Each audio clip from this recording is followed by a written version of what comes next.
네, 이런 새누리당에 맞서는 야당, 지금 둘로 셋으로 쪼개져 있죠. 굉장히 바쁜 행보를 보이고 있습니다. 성시용 기자, 네. 김종인 더민주당 대표와 또 문재인 전 대표가 바쁘게 움직이다가 결국 서울에 지금 같이 있죠? 두 분의 동선 한번 소개해 주시죠. 그렇습니다. 동선이 서울에 같이 있긴 한데 겹치지는 않았는데요. 그래서 김종인 대표가 이제 지난 이틀간은 호남을 가다가 오늘은 서울에 왔는데 강서 가불병을 갔습니다. 여기가 야권 단일화가 될 듯 안 될 듯 하다가 거의 물 건너간 것으로, 하지만 야권 단일화가 매우 중요한 지역인데요. 네. 그걸 갖고 문재인 대표는 또 서울 동작 갑을, 그리고 중구 성동을 강동 갑을 갔습니다. 그러니까 서울에 같이 있는데 정작 동선은 겹치지 않게 절묘하게 피해 다니는 네, 그런 그거 같고요. 또 하나 재미있는 게 김종인 대표는 야권 단일화가 중요한 지역을 가면서도 야권 단일화에 대해서는 입도 뻥끗하지 않았거든요. 근데 문재인 대표는 적극적으로 야권 단일화가 필요하다, 무조건 물어비쳐야 된다, 우리가 지원하겠다, 이런 발언들을 하면서 뭔가 엇박자를 내는 모습, 그런 모습을 보였습니다. 네.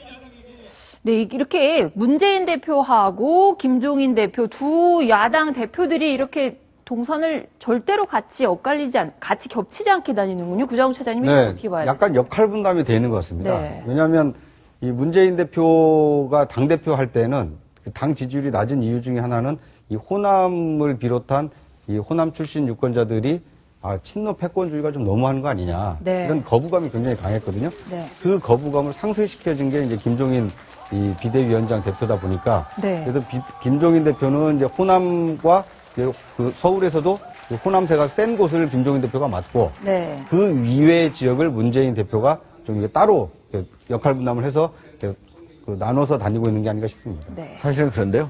김종인 대표 같은 경우에 호남에서도 약간 전북과 전남 그리고 광주 지역이 약간 서로 다른 좀 분위기거든요. 만약에 광주를 간다면은 네.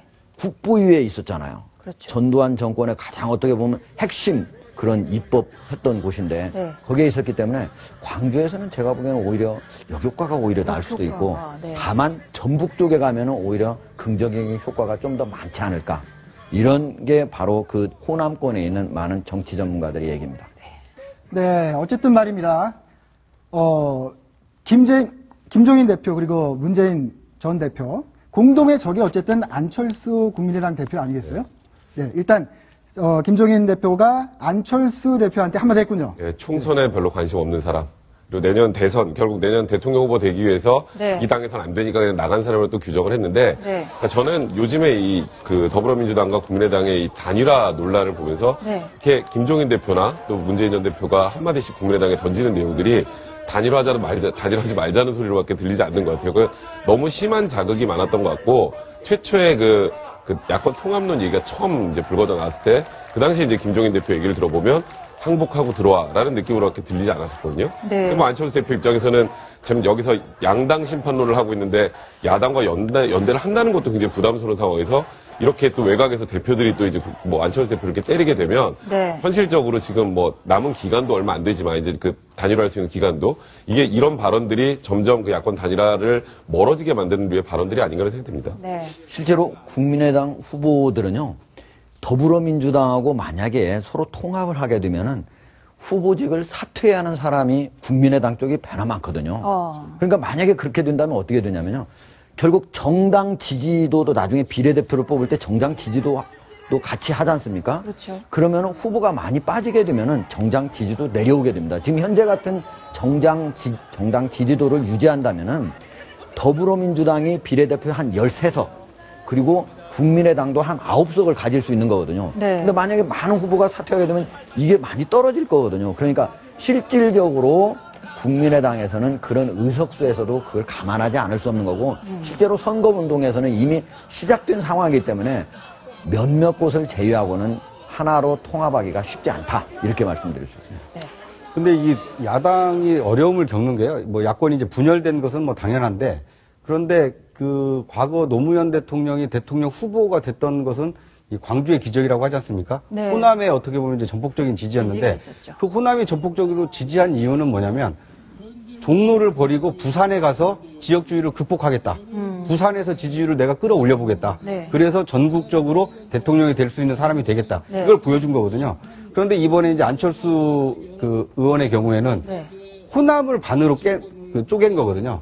오히려 국민의당이 지금 부산과 영남을 그 전략적으로 공략을 해서 거기에서 지지율을 높여서 다음 대권에서 승률을 높였다라면 국민의당 쏠림 현상이 호남에서 나타날 수 있는데 이제 그러지 못하는 이유가 다른 지역에서 경쟁력은 보여주지 못하고 호남에서만 표를 달라. 네. 이렇게 하니까 이제 호남 유권자들은 어떻게 보면 뭐 이러지도 저러지도 둘 다 이제 탐탁지 않은 상황이 지금 계속되고 있는 게 아닌가 싶습니다. 근데 지금 그 더민주에 아직까지도 문재인 대표 같은 경우에 호남 유세를 아직까지도 안 가고 있거든요. 그런 와중에도 정청래 의원 같은 경우에는 문재인 대표 같은 경우에 대선 후보 지지율 1위고 전직 당대표고 뭐 사실 지금 여론조사에서도 많이 나오고 있습니다만 그렇기 때문에 이번 총선은 문재인 선거로 치러야 된다 이렇게 편드는 얘기를 했거든요. 문재인 네. 대표 호남을 안 가고 있는데도 이런 얘기를 하고 있습니다. 이거 야권 득표에 도움이 될까요? 성시용 기자 어떻게 보세요? 그러니까 김종인 대표가 사실 문재인 대표랑 해서 돌직구로 날렸잖아요. 호남 유세 가봤자 도움이 전혀 안 된다. 네. 지금 선거에 지원에 뭐 도움이 되지 않고 있다라고 하니까 정청래 의원이 이런 발언을 했고 또 문재인 네. 대표도 약간은 쿨한 듯한 발언을 했거든요. 김종인 대표 선거 지금 잘하고 있고 굉장히 뭐 변화를 꾀하는데 굉장히 도움이 되고 있다. 하지만 이번 선거에서 중요한 것은 그런 것도 중요하지만 확장하는 것도 중요하지만 지지층을 결집하는 것도 매우 중요하다. 그래서 그러니까 직접적으로 언급하진 않지만 그러니까 내 역할도 중요하다. 서로 같이 해야 된다. 이런 말을 했거든요. 네. 그러니까 정청래 의원도 이제 적극적으로 이제 그런 문재인 대표의 발언에 힘을 실는 발언으로 보이고요. 글쎄요. 그러니까 저는 이거 문구를 보면서 점점 정청래 의원이 처음에는 공천 과정까지만 해도 김종인 대표가 어떤 말을 하든 그래도 좀 가만히 있는 듯한 모습을 보였는데 이렇게 점점 발언 수위가 세지고 문재인 대표의 편에 드는 걸, 전 대표의 편에 드는 걸 봐서 총선 후에 과연 어떻게 될지 약간 궁금해지기 의심을 드러낸 게 시작했습니다. 아닐까. 네, 생각이 그렇습니다. 드는데요. 네. 그런데 말입니다. 네. 이게 분열되어 있는 게 더불어민주당과 국민의당, 정의당뿐만이 아니더라고요. 네. 오늘 야권에서 굉장히 중요한 의미심장한 사건 하나가 일어났습니다. 더불어민주당의 정준호 후보가 문재인 전 대표한테 대선 후보로 나가기를 지금 포기하라. 그래야 지금 당이 총선에서 이길 수 있다라고 작심 발언했습니다. 자, 함께 들어보시겠습니다. 호남의 압도적 지지를 받고도 정권 재창출에 실패하고 민주당의 뿌리를 흔들고 있는 문재인 전 대표의 대통령 출마 포기 선언입니다. 모든 선거에서 참패를 하고도 책임지는 모습 한 번 보이지 않았습니다. 박근혜 정권의 무능과 실정에도 아무런 대응을 하지 못했습니다. 식물국회, 식물야당이라는 비난에도 아랑곳하지 않았던 문재인 전 대표께서는 더 이상 대통령 후보의 자격이 없으십니다. 네, 백성문 변호사. 네. 37세 변호사예요. 네. 정준호 후보가요. 그런데 법조계가 굉장히 그 위계서열이 강하지 않습니까? 네. 얼마나 선배인가요? 굉장히 높은 선배 변호사한테 네, 그렇죠. 당을 위해서 대선 출마를 포기하라. 야, 어떻게 보셨습니까? 우스갯소리로 뭐 호남의 조경태 의원이 등장한 게 아니라 뭐 이런 얘기까지 할 정도로 문재인 대표를 거의 겨냥해서 돌직구를 날린 건데요. 그러니까 저 지역구가 강기정 의원 지역구입니다. 그렇죠. 광주 북구 갑인데 네. 지금 호남의 그 문재인 대표나 뭐 친노에 대한 그런 반감이 얼마나 센가를 단적으로 그 정준호 후보가 그 발언한 게 아닌가라는 생각이 들어요. 그러니까 네. 이게 사실 더불어민주당이 호남에서 국민의당 지지율을 어느 순간에 추월한 시점이 좀 있었는데 네. 그 추월한 시점이 꺾인 게 언제냐면 그 김정인 대표 그 비례대표 그 문건 파동 때문이었거든요. 아. 그러니까 그 당시에 결국 문재인 대표가 양산에서 올라오고 네. 그 이후에 어느 정도 이제 마무리가 되면서 아, 저 당은 겉으로는 일단 김종인 대표가 뭔가 당을 쇄신하고 바꾸는 모양새로 보이지만 화장이었구나라는 게 지금 호남 민심으로 반영이 되면서 다시 지지율이 역전되고 그러면서 안철수 대표가 굉장히 지금 자신감 있게 발언하는 건데 네. 그러다 보니까 본인의 지역구에 대한 여론도 그렇고 호남에서 여론이 그렇다 보니 지금 우리가 말하는 이거 들을 때도 깜짝 놀랄 만한 정도의 37세 어린 후보께서 굉장히 그 당대표에게 엄청난 돌직구를 내는 그런 상황이 된 것 같습니다. 네. 그러니까 지금 더불어민주당은요, 다른 선거운동을 할 게 아니라 네. 정청래 의원하고 정준호 후보하고 맞짱 토론을 좀 해야 될 것 같아요. 그러니까 정청래 그 의원 같은 경우는 문재인 없이는 총선 치르기 어렵다라는 거 아닙니까? 그러네요. 네, 네. 정준호 후보는 문재인 빨리 대선 불출마 선언해야 이번 총선에서 호남에서 네. 더불어민주당이 이길 수 있다는 거 아닙니까? 네. 그러니까 다른 지역 돌면서 이 다른 얘기를 할 게 아니라 두 사람이 끝장 토론을 해서 두 사람의 의견을 누가 더 당원과 국민이 지지하는지 그걸 보면 이제 결론을 좀 낼 수 있는 거 아닙니까? 아주 좋은 아이디어 같습니다. 오늘 저녁에 종합 뉴스들에서 두 사람 한번 전화 연결해서 싸움 한번 들어봤으면 좋겠네요. 네. 이 당사자 대선 하라는 요구를 들은 문재인 전 대표 당사자 반응이 있거든요. 또 그 말을 들은 김종인 대표 얘기도 있습니다. 저희가 한번 영상으로 준비했거든요. 한번 들어보시죠. 정준호 후보가 지금 국민의당 후보인데 강주 북갑에 공천돼 있는 우리당 후보.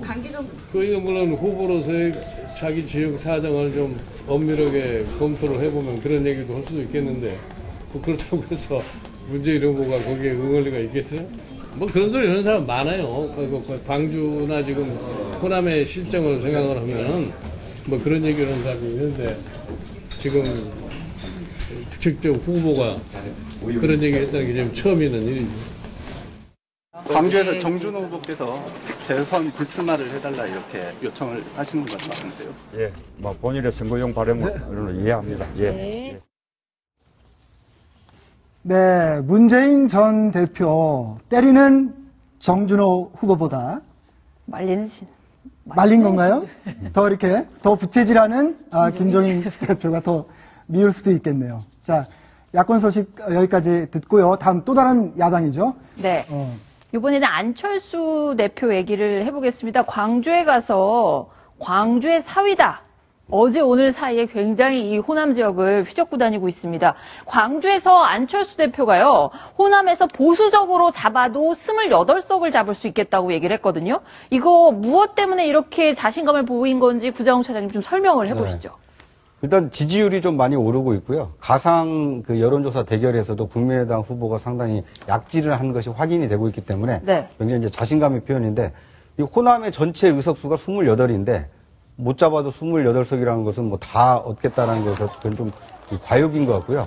아마 광주와 전남을 기반으로 해서 국민의당의 지지세가 상당 부분 높아졌기 때문에 선전할 수 있고 확실하게 더불어민주당에 비해서는 승기를 잡았다. 이런 자신감의 표현을 그렇게 하는 게 아닌가 싶습니다.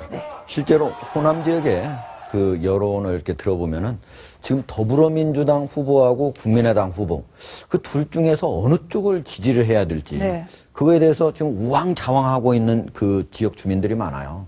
그러니까 그런 상황에서는 어떻게 보면은 정치적인 지명도가 높은 사람이 당선될 가능성이 높은 상황이거든요. 지금 국민의당에서 전체 28석 중에서 20석, 만약에 그 정도만 하더라도 국민의당으로서는 엄청난 선전이다. 이렇게 볼 수 있는 상황입니다. 알겠습니다. 네, 야당 소식은 이제 여기까지 듣고요. 다음 순위 확인하겠습니다.